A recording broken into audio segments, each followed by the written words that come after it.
Number 14, Cincinnati men's basketball lost their first game of the year tonight, 68 to 60 to Villanova. And I apologize for looking down because I cannot memorize all this stuff. I'm going to go over like the last minute of the game, get some context as well as the stats and what these two teams have going forward the next 5 games. So this was part of the Big 12 Big East battle, and the game was at Villanova. So in the first half, Villanova was up 37 to 28. Second half, Cincinnati scored Villanova, but slightly, 32 to 31. That clearly was not enough to force overtime, or let alone to win the game.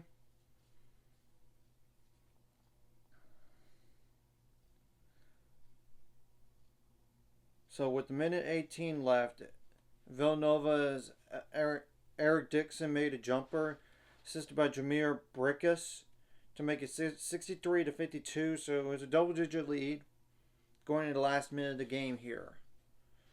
With around 54 seconds left, Simas Lukosis made a three-pointer for Cincinnati, assisted by Gisel James, to make it 63 to 55.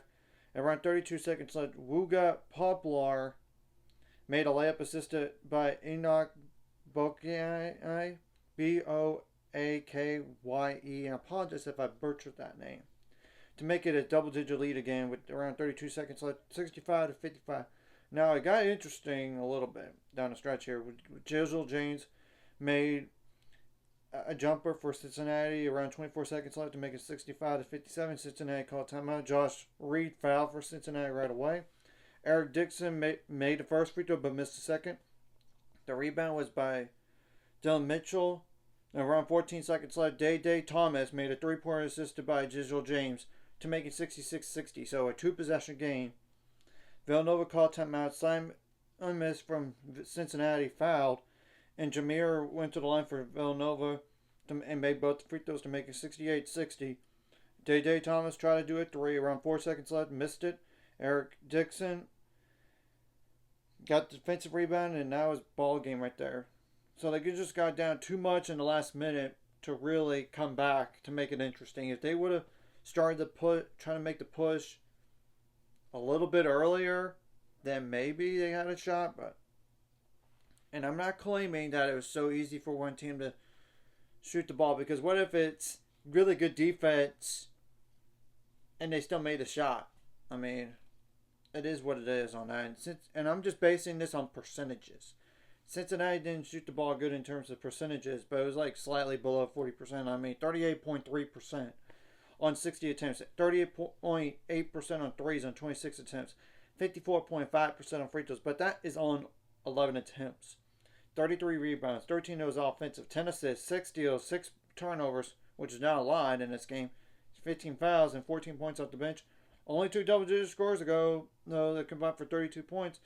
And 3 other players that score 6 or more points that combined for 6 plus 8. That's 14 plus 9. That's 23 points. And Villanova only had 8 bench points and 3 double-digit scores that combined for 31 plus 12. That's 43 plus 13. That's 56. So really, Eric Dixon was the difference in this game for Villanova. I mean, 31 points on 11 for 23 shooting, 3 for 7 on 3, 6 for 9 on free throws. And only one player scored 6 or more points in this game for Villanova that had 6. And in terms of percentages, Villanova shot the ball better, but it was on less attempts. I mean, 48.9% on 47 attempts, 40% on threes on 20 attempts, 82.4% on free throws on 17 attempts, 32 rebounds, 6 of those offensive, 11 assists, 1 steal, 6 blocks, 9 turnovers, 14 fouls. So what do these two teams have going for? And I expect Cincinnati now to drop some in the rankings. But we don't know how much. They do have a get-right game against Howard, I believe, on December 8th. But I'm going to just double-check that right now. And that game is at home, not on the road. I'm going to just double-check that. Yep, that's what I thought.